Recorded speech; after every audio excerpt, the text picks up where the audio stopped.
a peace treaty hung by a thread, sealed with an arranged marriage Emperor Ronan never wanted. But when his iron-scarred hand rose to pull back the ivory veil inside the Cathedral of Thornspire, the gasps of 1,000 nobles swallowed the sacred silence whole. The woman trembling before him was not his bride. She was something far more dangerous. The northern empire of Vargath was not a land that forgave weakness.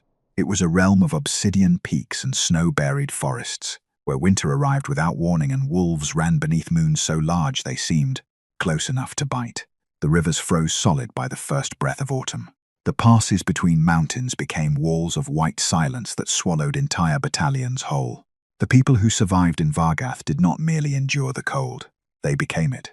And at the crown of this unforgiving empire, rising from the frozen plateau of the Black Moon Ridge like a fist thrust into the sky, stood Black Moon Citadel. Emperor Ronan stood on the upper rampart of the citadel's eastern tower, bare-chested despite the biting wind, watching the grey light of morning crawl across the mountain range below. He was enormous even by Lycan standards, nearly 7.5 feet of bone and muscle forged by 2 decades of war. His dark hair tied back from a face that carried the architecture of violence, a jaw like carved stone, a nose broken twice and reset poorly, and eyes the colour of deep amber that had seen things no diplomatic treaty could ever undo. Scars crossed his torso in pale, silvered lines. Some were thin and surgical, dueling scars from formal challenges in the early years of his reign. Others were broad and ragged, the work of southern steel during the campaigns in Eldoria's eastern valleys. The worst of them ran from his left shoulder to his ribs, a wound from silver-tipped arrows during the ambush at the Ashfin River. His healers had told him it should have killed him. He had told them to stop talking and stitch it. 10 years of war had left Vargath victorious in battle and hollow in everything else. The granaries were half empty. The training yards were full of boys whose older brothers had not come home. 3 generations of noble families had sent sons north and received ashes back. His armies had never broken. His empire had never fallen. But Ronan understood, with the grim clarity of a man who had stood in too many fields of dead, that winning a war and surviving it were entirely different things. You look as though you're preparing for an execution rather than a wedding, my emperor.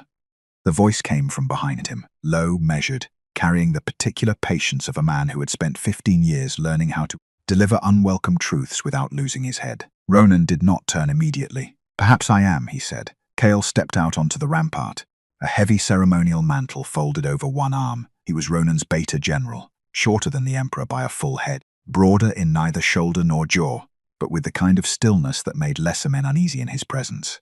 He had survived 4 major campaigns, a poisoning attempt in Ronan's 3rd year of reign, and the particular daily challenge of serving an emperor who communicated primarily through silence and controlled menace. He held out the mantle without comment. Ronan took it. The fabric was southern woven, deep charcoal wool edged with black fur, embroidered at the hem with Vargath's twin wolf insignia in silver thread.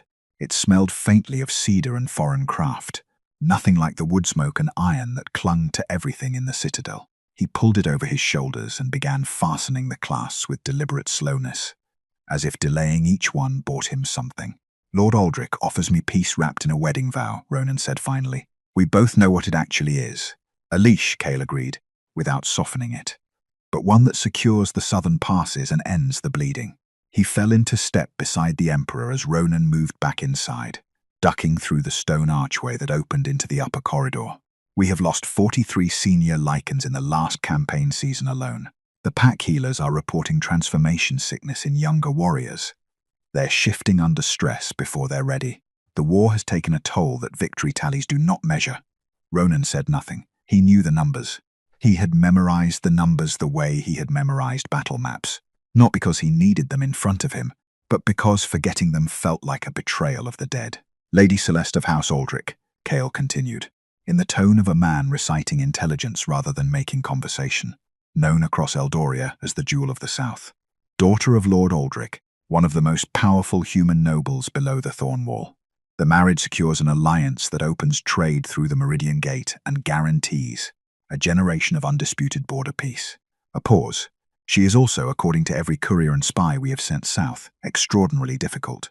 "Good," Ronan said flatly. "I would not respect a woman who wasn't."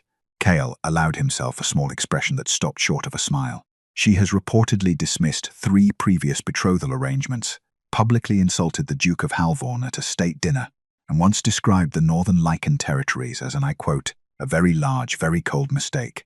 Then she and I will understand each other immediately. They descended the main staircase together, the wide stone steps worn smooth by centuries of armored feet. The citadel was already alive with movement below. Servants in formal black and silver livery crossing the great hall in careful, purposeful lines. Lycan warriors in ceremonial armor taking up positions along the processional route. Banners bearing the twin wolf sigil of Vargath hanging from the rafters beside the unfamiliar gold and white standards of Eldoria. The smell of candle wax and southern incense drifted up from the lower levels, incongruous against the permanent cold stone scent of Black Moon's walls. Ronan paused at the foot of the stairs. Through the tall, arched windows of the hall's eastern face, he could see the lower road that wound from the citadel gates down toward the cathedral of Thornspire, where the ceremony would be held.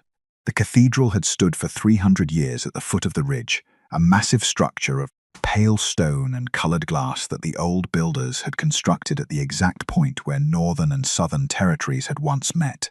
Neutral ground, sacred ground, today common ground. The southern delegation arrived before dawn, Cale said quietly, coming to stand beside him. Lord Aldrich and his household, 20 knights, a full retinue.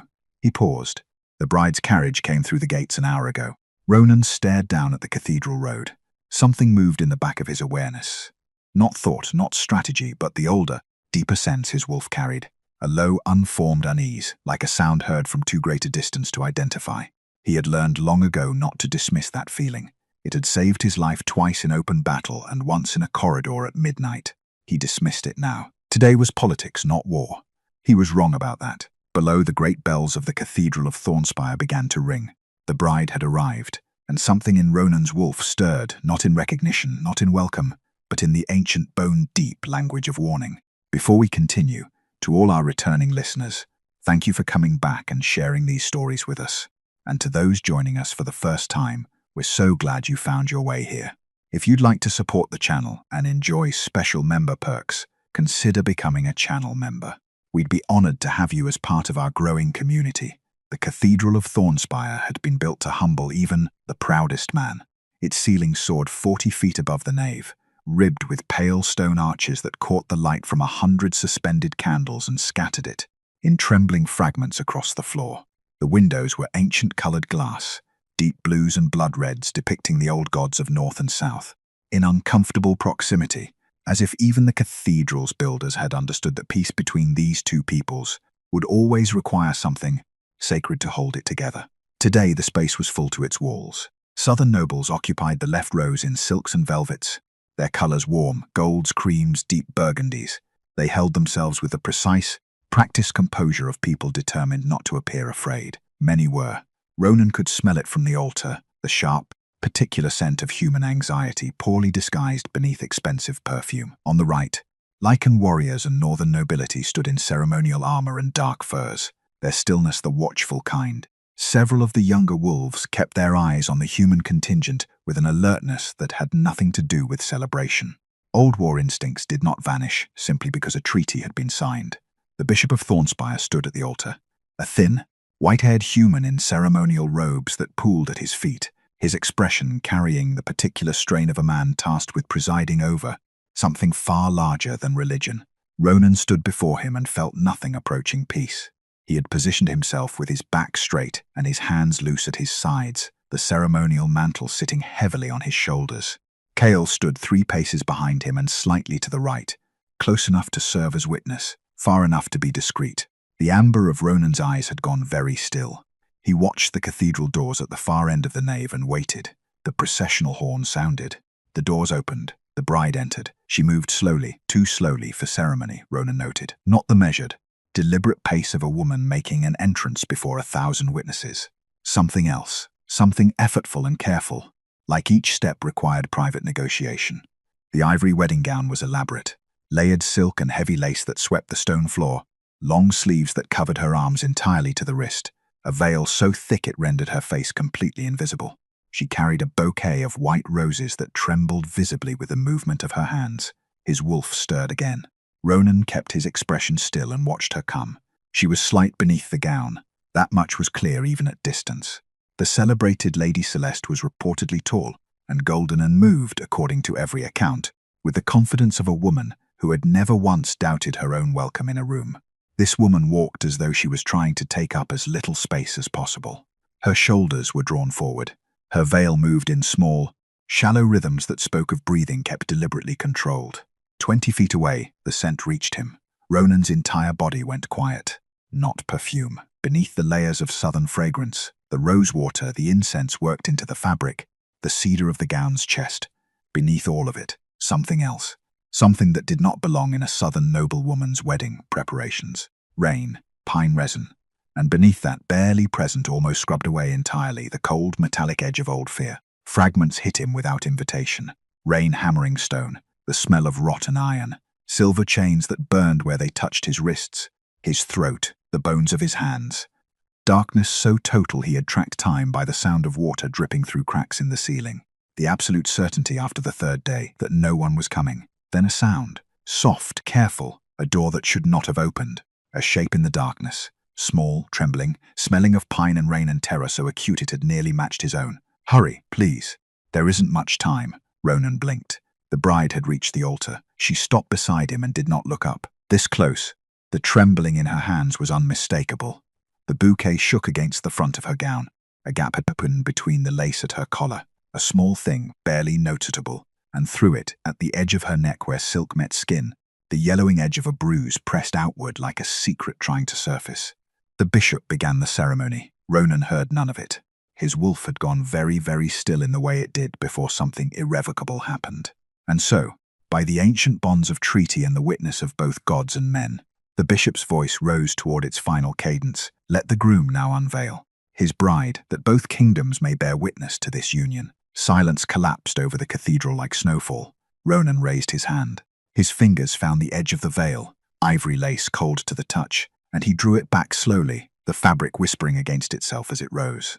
The gasps came first, a sound like a single inhalation shared by 1,000 people simultaneously, drawn from every corner of the nave. The woman before him was not Lady Celeste. She had dark hair, damp at the temples, a face that had once been striking and was still, beneath the exhaustion and the shadow of old damage, quietly beautiful. Hazel eyes that had gone wide with something past fear, the specific expression of a person who has long since stopped expecting mercy and has arrived here anyway.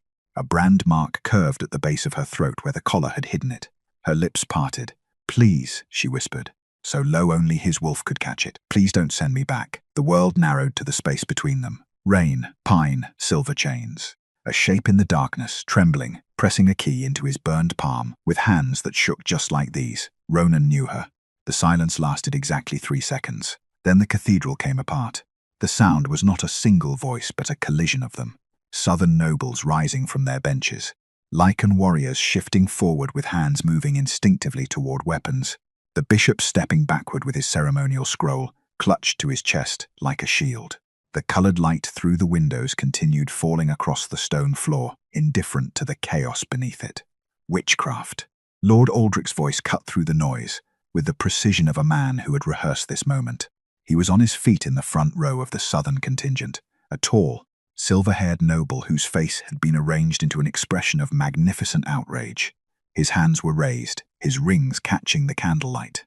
He was exactly the kind of man who understood how to fill a room with his indignation, and he filled it now completely. Lycan sorcery. He moved into the aisle with the measured urgency of a performer who knows exactly how long to pause for effect. "My daughter, Lady Celeste, of House Aldrich, the promised bride of this treaty, has been replaced through dark northern magic. This is an act of deliberate treason against the peace accord and against the sovereign dignity of Eldoria." Several southern knights had moved to the edges of the nave, not drawing weapons, not yet, but positioned. Ronan noted them the way he noted everything in a room that had become a battlefield. Behind him, Kale had gone absolutely still, also watching, also counting. Mira had not moved. She stood at the altar with her bouquet held against her chest like something to hide behind, her eyes cast downward, her breathing too controlled for a woman who was not actively preparing to die. She believed she already knew what came next. The Emperor would confirm the outrage. He would step back. He would let the southern nobles have her. And whatever they did after that would be brief and final, and she would at last be finished with all of it. Ronan looked at her for one long moment. Then he looked at Aldrich, and the full shape of it assembled itself in his mind with a cold, complete clarity that battle had trained into him across 20 years. The understanding of a trap not from the outside but from within its mechanism, seeing each piece and where it connected and what it was designed to produce. Aldrich did not want the treaty broken. He wanted Ronan to break it. He wanted the Emperor's hands on a servant girl in front of 1,000 witnesses, wanted the fury and the violence and the dead body at the altar that would give every southern lord who still profited from war exactly the excuse they needed. The mock outrage, the position knights, the woman chosen precisely because she was disposable, because no one would ask difficult questions about a branded servant. It was elegant in its way. Ronan could almost respect the architecture of it. He did not move for a long moment. In that stillness, the fragments came again. Not gently this time, but with the full weight of sense memory. The smell of that prison had been specific. Stone that had never dried. Silver ore in the walls that made the air itself feel hostile to Lycan blood. The restraints had been designed by someone who understood precisely how to immobilize a shifted wolf. Silver-threaded chains that burned continuously, that prevented transformation, that left the skin beneath them raw and weeping. By the third day he had stopped pulling against them. By the fifth he had understood that his body would eventually fail. On the sixth night, a door had opened.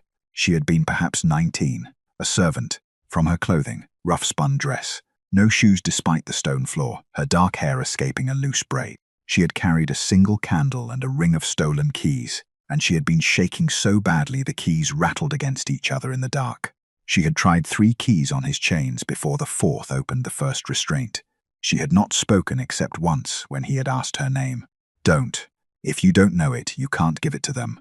She had guided him through service corridors for 2 hours in complete silence, her hand on his arm, a slight warm pressure steering a giant through darkness, and had left him at an exterior door that opened onto a ravine. By the time he had turned to look back, she was already gone. He had never learned what happened to her afterward. Now he knew.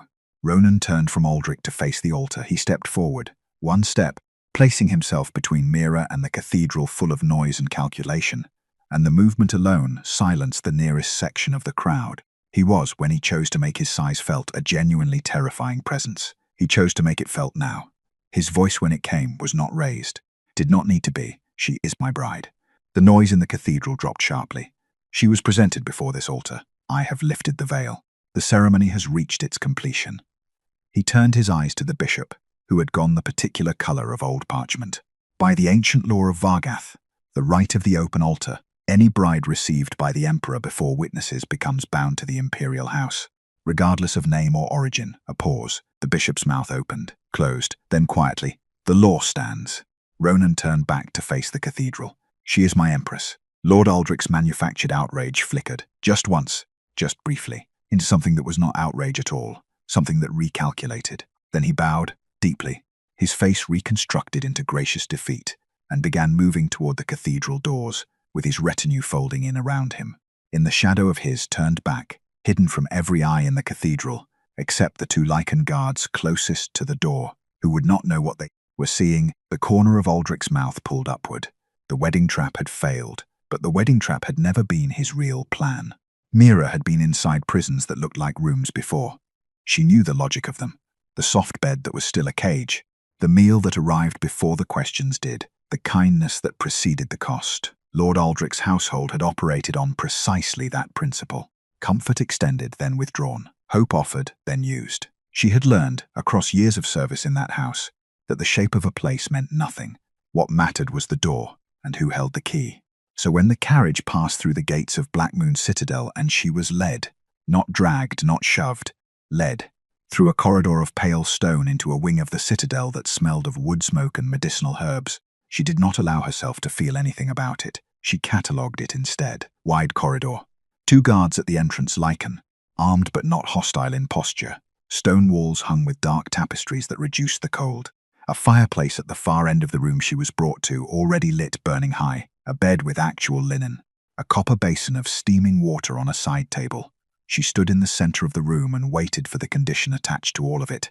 Sit, please. The chair nearest the fire. The woman who entered was perhaps 50, with silver-streaked dark hair pinned severely back, and the kind of face that had been handsome once and was now simply authoritative.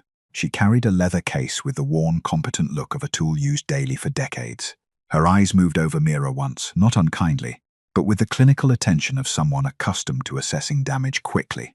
I am Lady Seraphine. I hold the position of Royal Healer to the Imperial House of Vargath. She set the case on the table beside the basin and opened it with practiced efficiency. I have been asked to examine and treat you.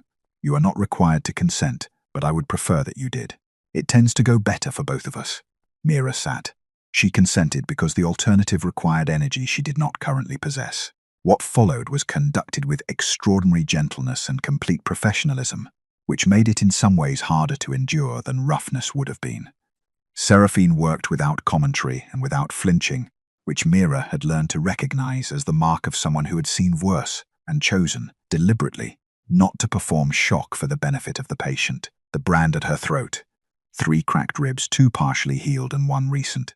Lash marks across her upper back, layered, old silver lines over older ones. The malnourishment that had softened her cheekbones and left her wrists narrower than they should have been. The yellowing bruises at her collarbone and the fresher ones at her arms, where she had been gripped and positioned into the wedding gown 2 days prior. Seraphine dressed and wrapped and applied and said nothing until she was finished. Then she said quietly, "How long?" Mira looked at the fire. 7 years. Seraphine closed her case. You will need 2 weeks of rest, proper feeding and daily treatment for the ribs. The brand will scar. I cannot change that. She paused at the door. There is food coming. Eat slowly. Your stomach will not tolerate volume yet. She looked back once. You are safe here, child. I recognize that means nothing to you at present, but I wanted to say it regardless. She left. Mira stared at the fire for a long time without moving. The political response to the new empress arrived before the week was out. It came not as confrontation but as atmosphere, the particular chill of a court rearranging itself around an unwelcome fact.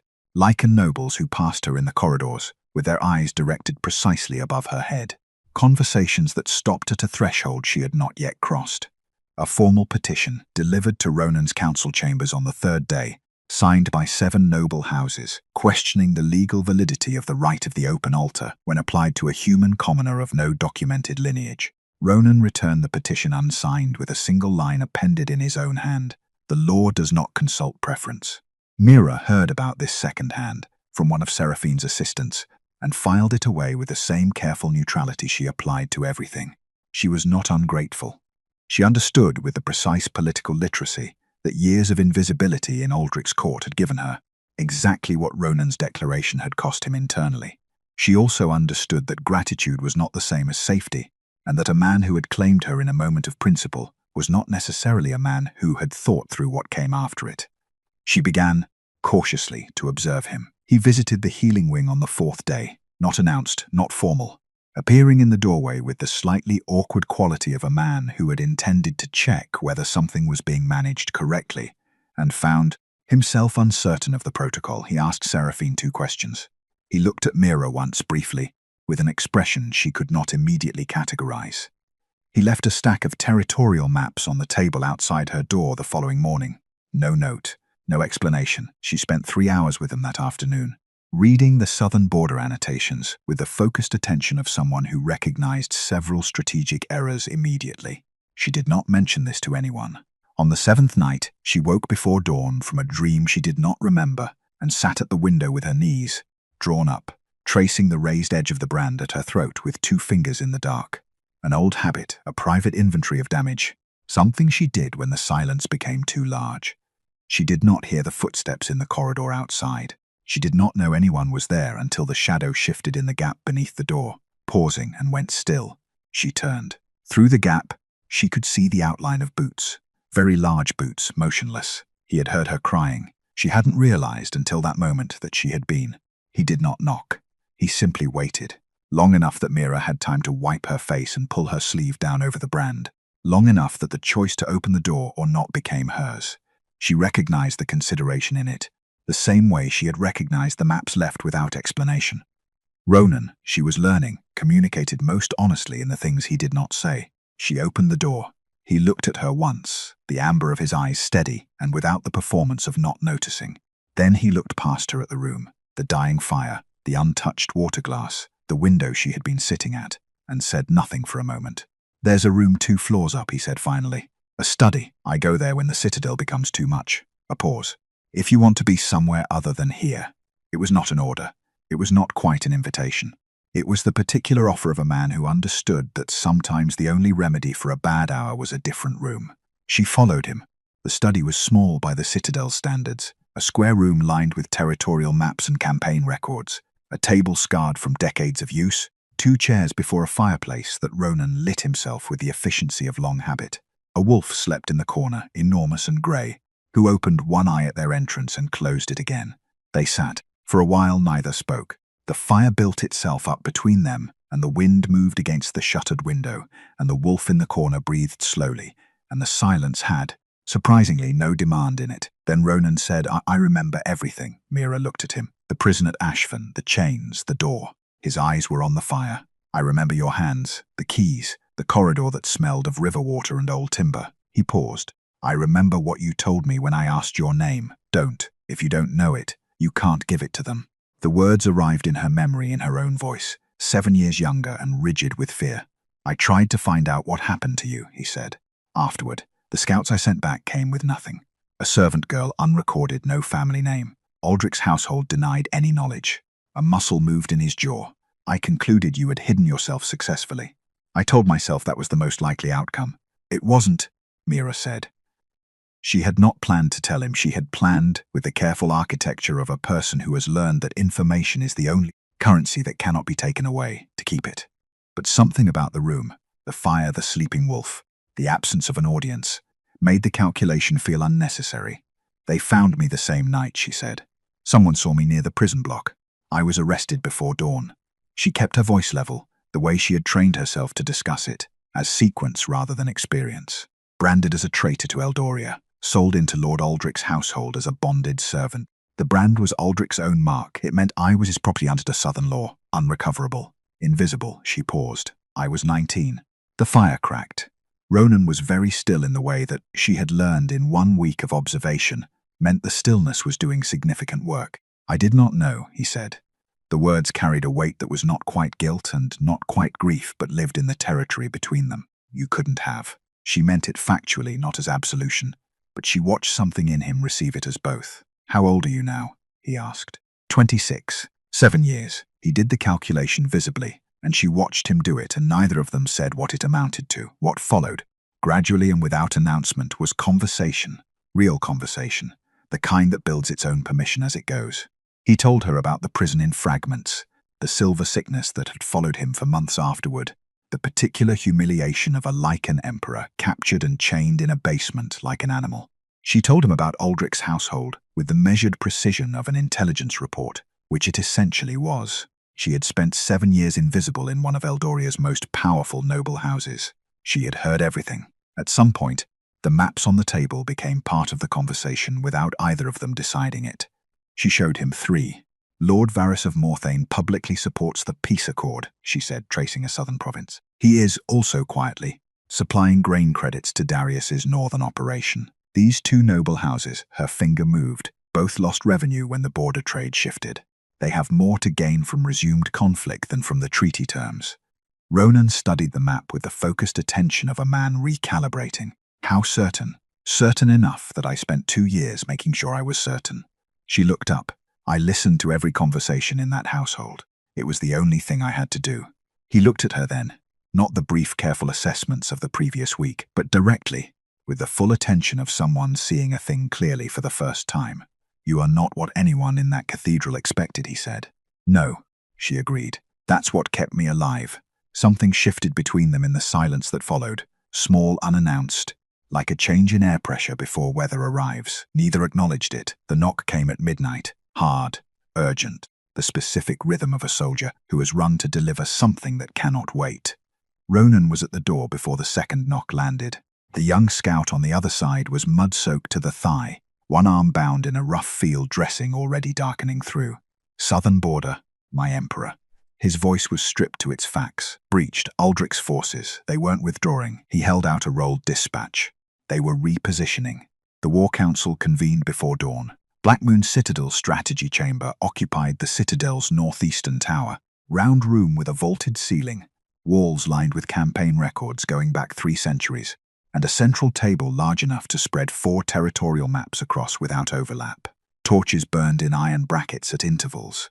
throwing hard shadows across the faces of the men assembled around the table. Kale stood to Ronan's left. 6 senior commanders occupied the remaining positions, Lycan alphas, each of them, scarred veterans who had spent the better part of a decade learning to read a battlefield the way other men read text. They had been roused from sleep and arrived already steady, the way soldiers do when they have been waiting, without admitting it, for the peace to end. Mira stood at the far end of the table. No one had asked her to leave. Ronan had not asked her to come. She had simply followed, and he had not broken stride, and so she was here, the only human in the room, the only woman in a plain dark robe over her sleeping clothes, her dark hair loose, the brand at her throat visible above the collar. 3 of the commanders had looked at her when she entered. None had spoken. Kale spread the scout's dispatch across the center of the table and began. Aldrich's forces did not withdraw following the wedding. They staged a withdrawal, pulled back far enough to clear the border observation posts, then held position in the Morthane lowlands. Our scouts counted 14 infantry formations and heavy cavalry support. He indicated the map. They crossed the border checkpoint at Halvan's Ford 6 hours ago. That's a full mobilization, one of the commanders said. That wasn't assembled in a week. No, Kale agreed, it wasn't. The implication settled over the room without requiring elaboration. The wedding had not been a trap inserted into peace negotiations. The wedding had been cover for preparations that were already complete. Ronan's voice was quiet. Celeste. Kale nodded once. Lady Celeste departed Aldrich's estate 12 days before the wedding, not after, before.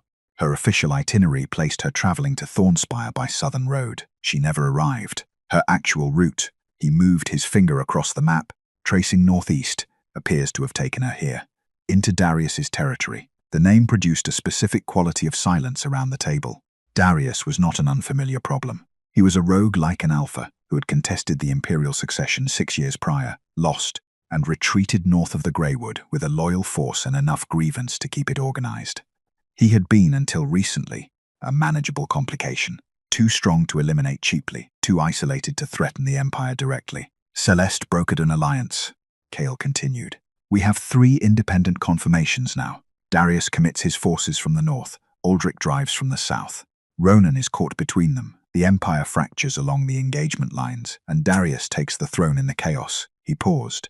Lady Celeste, presumably, becomes Empress of whatever remains. One of the senior commanders, a broad, grey-bearded alpha named Vorek, who had commanded the Eastern Front for 6 years, exhaled slowly through his nose. The wedding delay gave them time. Every day we spent managing the political fallout from the veil reveal was a day their forces moved into position. Aldrich built the delay into the plan, Ronan said. It was not a question. It appears so, my Emperor. Ronan stood with both hands flat on the table, looking at the map with the particular stillness that Mira had come to recognize as his thinking. Face, not blank but interior, processing along lines that didn't require expression. The commanders began talking across each other. Defensive positions, garrison strength, the viability of holding the Thorn Wall against a 2-front pressure. The conversation had the productive urgency of experienced men doing the thing they were trained to do, and it filled the room efficiently. Mira listened. She stood at her end of the table and said nothing for several minutes, because she was not listening to the commanders. She was listening to the shape of what they were not saying, the assumptions beneath the strategy, the gaps between what they knew about Southern military doctrine and what they were inferring from it. She looked at the map. She had spent 7 years in Lord Aldrich's household. She had served at his private dinners.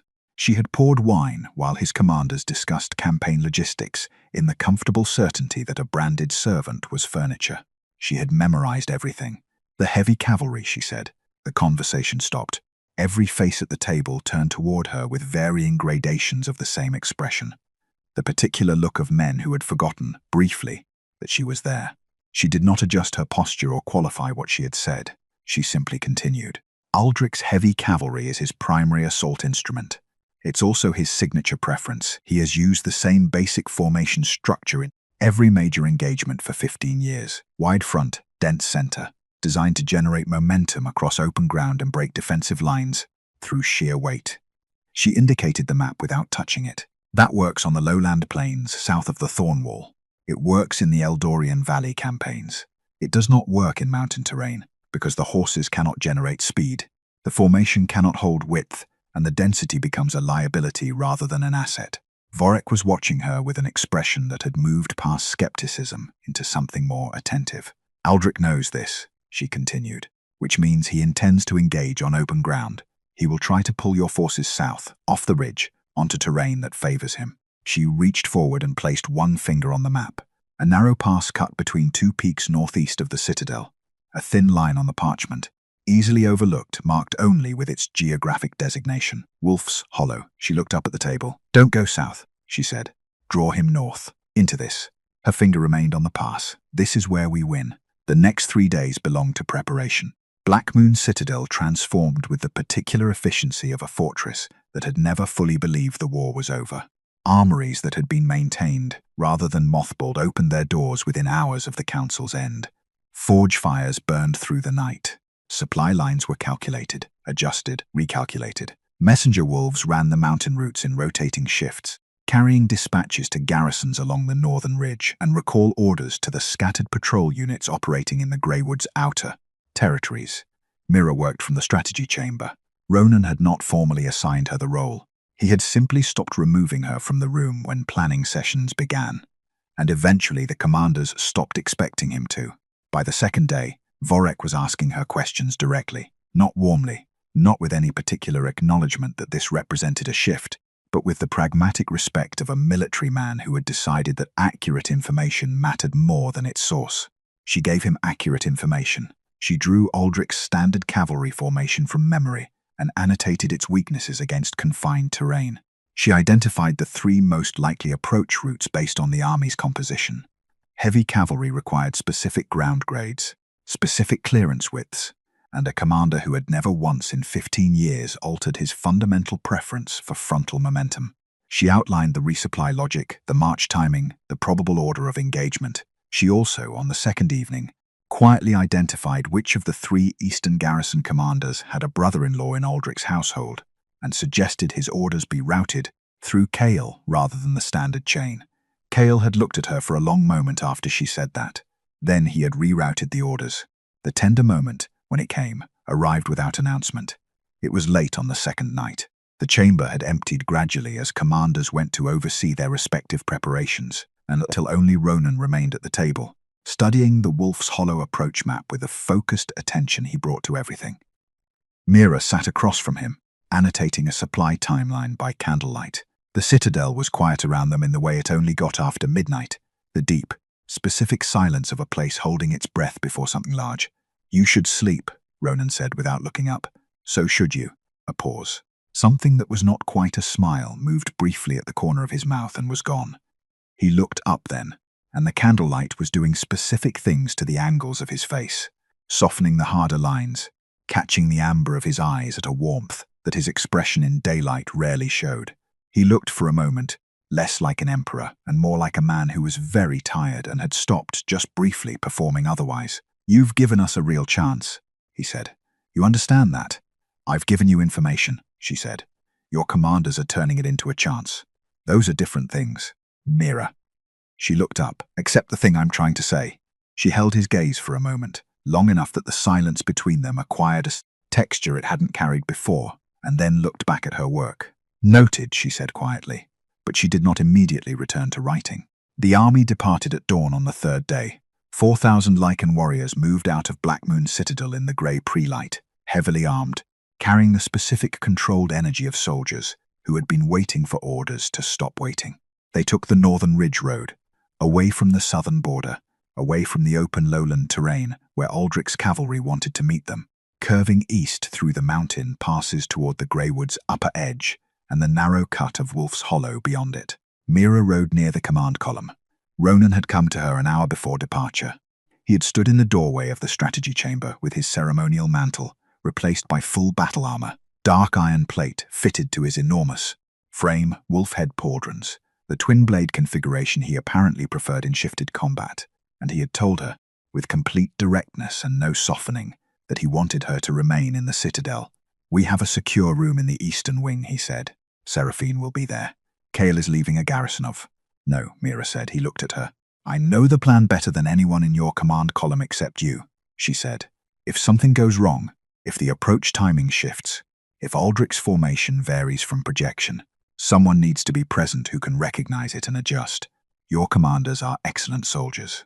They are not familiar with Southern tactical doctrine the way I am. She held his gaze.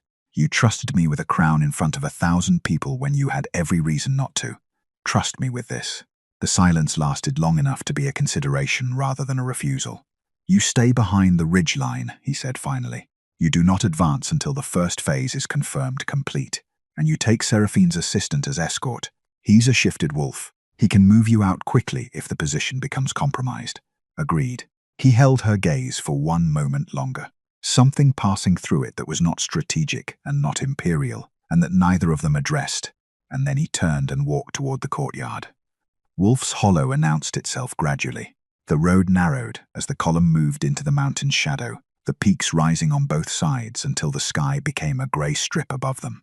The pass was perhaps 40 yards wide at its broadest, barely enough for a standard infantry column to march 8 abreast.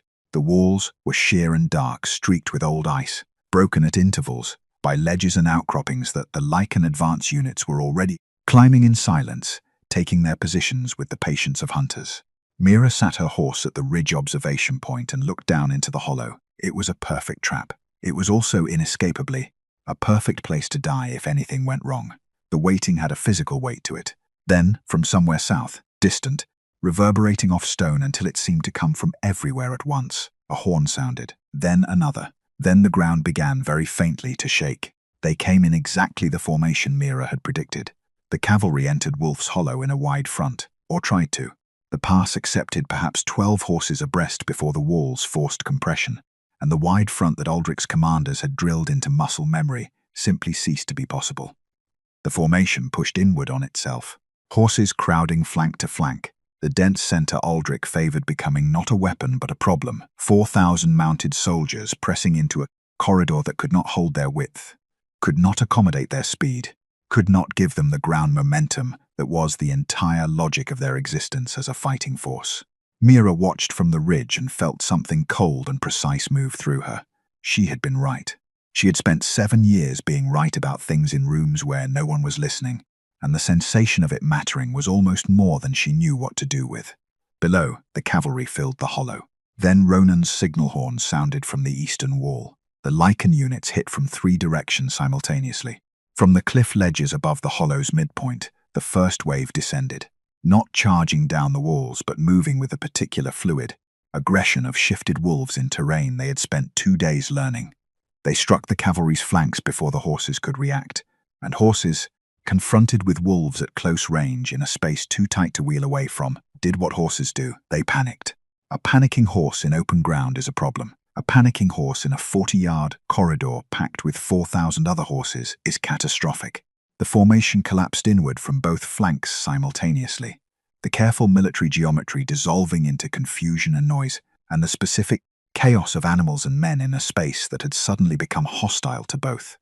From the ledges above the hollow's northern entrance, the Lycan demolition teams released what they had spent 2 days positioning. The sound was enormous, a concussive crack of deep rock, followed by the sustained roar of several tons of snow and stone moving down a steep grade with nothing to stop it. The avalanche took the rear cavalry columns and the heavy supply wagons and the escape routes simultaneously, and the hollow became what Mira had designed it to be, a closed box. Ronan was already inside it. He had entered Wolf's Hollow on foot at the battle's opening, moving through the chaos with the contained purpose of a man who had a specific destination. He found it at the hollow's center, where the enemy formation had been thickest and was now most broken. A figure on a massive black horse shifted partially into his wolf form, enormous even by Lycan standards, carving through the confusion with a berserker's efficiency. Darius. He was larger than Mira had expected from the scout's descriptions. Broader across the shoulders than most fully shifted wolves, fighting in the half form that maximized both reach and aggression. The hybrid state where a Lycan retained enough human cognition to choose targets, but enough wolf physicality to be genuinely terrifying. He had killed 4 Lycan warriors in the time it had taken Ronan to cross the hollow floor, and he moved through the battle with the confidence of a man who believed himself the largest thing in the room. He had not yet seen Ronan. Ronan shifted. The transformation in a wolf of his size and power was not subtle. The armor he wore was designed for it, engineered to accommodate the expansion. the articulated plate separating at precise points as his frame extended, as the wolf took over the architecture of him and built itself outward from his skeleton, until the man was entirely secondary, and the wolf was entirely present. The result stood perhaps 11 feet at the shoulder, pale grey, almost white, with the particular mass of a Lycan who had been shifting since adolescence, and whose wolf form had been shaped by decades of combat. The battle around them created a rough clearing as soldiers on both sides registered what was happening and moved back from it. Darius turned. What followed was not elegant. It was not the structured formality of a formal challenge or the clean narrative of a duel between equals. It was two enormous wolves in a mountain pass, fighting with the absolute commitment of combatants for whom losing was not a survivable outcome. They hit each other with a force that shook the ground. Darius was fast, faster than his size suggested, and in the first exchange he opened 3 lines across Ronan's left shoulder that would have incapacitated a lesser wolf. Ronan absorbed it and kept moving forward. He had always fought that way, not around damage but through it. It was the thing his enemies consistently failed to account for, the capacity to continue after the point where continuation stopped making biological sense. The duel lasted 4 minutes. It ended when Ronan got his jaws around Darius's throat, and the rogue alpha went still beneath him with the specific stillness of a wolf that had calculated its odds and found them terminal. Darius submitted. Then, because Ronan had not survived 20 years of war by accepting submissions from men who would re-challenge the moment his back was turned, he did not release him. He held him down and roared once, a sound that traveled the length of the hollow and above it and outward into the mountain air, and the remaining enemy forces, leaderless, cavalry broken, trapped between walls and avalanche debris with Lycan warriors on every elevated surface, made the only rational decision available to them. They stopped fighting. The surrender processing took the rest of the day. At dawn the following morning, as pale light moved across the snow-covered peaks above Blackmoon Citadel, and the fortress gates stood open to receive the returning army, a column of chained prisoners was brought up the ridge road. Mira stood at the courtyard entrance beside Seraphine and watched them come. Near the column's front, stripped of his rings and his magnificent outrage and his carefully rehearsed expressions, walked Lord Aldrich of House Aldrich. Beside him, her golden hair loose and her face carrying none of the composure that songs had been written about, walked Lady Celeste. The tribunal convened in the great hall of Blackmoon Citadel 7 days after the battle. It was not a small proceeding. Ronan had made certain of that. Representatives from every major Lycan noble house occupied the northern gallery. A southern delegation, not Aldrich's men, but the reform faction that had quietly opposed the war's continuation for 3 years and now found themselves, with Aldrich's arrest, holding considerably more influence than they had possessed a fortnight ago, occupied the southern benches. The Bishop of Thornspire sat in the witness position, looking like a man who had decided that surviving this year required extraordinary theological flexibility. Aldrich stood in the center of the hall and said very little. There was not much to say. The evidence was comprehensive. Scout reports, the intercepted correspondence between Celeste and Darius, the testimony of 3 of Aldrich's own household knights who had decided, with their lord in chains, that loyalty had reached its natural limit. The conspiracy unfolded before the assembled witnesses with the remorseless clarity of a thing that had been designed to remain hidden and was now fully exposed to light. The wedding deception, the staged outrage, the pre-positioned army, the alliance with Darius, the plan to fracture the empire between 2 simultaneous engagements and rebuild it under a rogue Alpha's rule with Celeste beside him. Aldrich listened to all of it with the expression of a man who had gambled on a large scale and was now conducting himself with the dignity that losing on a large scale apparently required. Celeste did not maintain the same composure. She stood beside her father, and her face moved through several things: defiance, calculation, something approaching fear, before settling on a cold, fixed silence that was at least honest about what it was concealing. She looked once at Mira, standing to Ronan's right at the front of the hall, and whatever she had expected to see in a former servant's expression, she did not find it. Mira watched her without particular feeling. She had spent 7 years in that household. She had no remaining capacity to be surprised by what those people were willing to do. The tribunal's findings were delivered before midday. Aldrich and Celeste were stripped of titles, lands, and legal standing in both kingdoms, a sentence made possible by the Southern Reform delegation's formal cooperation, which they gave with the speed of people settling a debt they were relieved to finally pay. They would be held in the eastern fortress of Greywood until the renegotiated treaty established permanent terms for their disposition. The hall was cleared by early afternoon. The coronation was held 3 days later.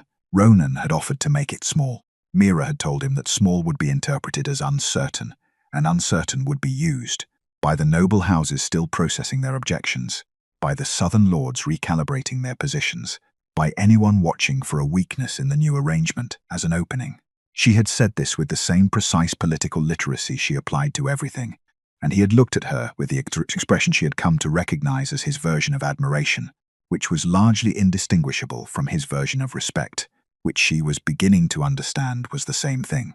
The coronation was not small. The cathedral of Thornspire was filled again. The same space, the same stone, the same coloured light through ancient windows, the same bishop, considerably more confident this time in his ceremonial role, the same assembly of northern and southern nobility, reconfigured now around a different centre of gravity. When Ronan placed the Empress's crown on Mira's head, a circlet of dark iron set with pale northern stones, simple by the standards of southern ceremony, and exactly right by the standards of Vargath, the hall was silent for one long moment. Then the Lycan warriors in the northern gallery struck their fists against their armoured chests in the old salute, the sound rolling through the cathedral like thunder, and the southern delegation rose to their feet. And the silence became something else entirely.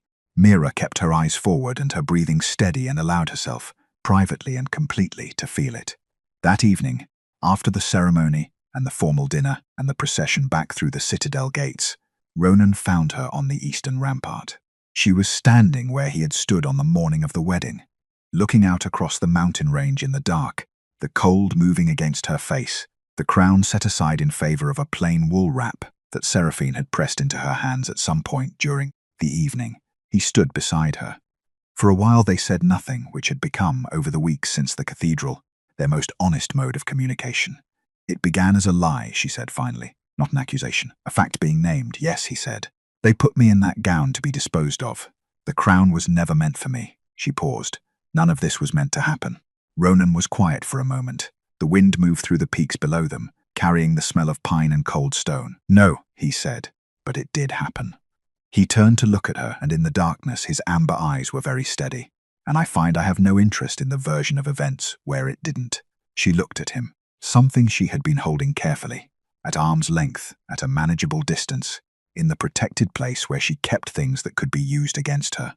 She allowed, quietly and without her ceremony, to be held differently. Neither do I, she said. Years passed the way peace does, not in dramatic declarations, but in the slow accumulation of ordinary things. Children played in the courtyards of Black Moon Citadel, their laughter carrying up through the tower windows in the long northern summers.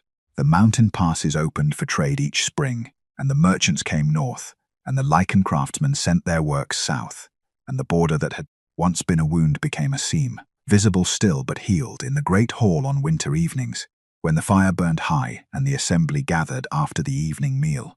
A bard sometimes sang the old song, the one that had spread through both kingdoms in the years following the Battle of Wolf's Hollow, carried by soldiers and merchants and travellers until it had become the kind of story that children asked for before sleep. The giant Lycan emperor who had agreed to a marriage he never wanted, the servant girl beneath the veil who had once freed him from chains in the dark. The kingdoms had tried to offer Ronan a bride he never wanted. Instead, fate had returned the woman he could never have survived without. If you enjoyed the story, let me know in the comments. Your voice decides what I write next. Don't forget to subscribe if you want more moonlit love stories like this one.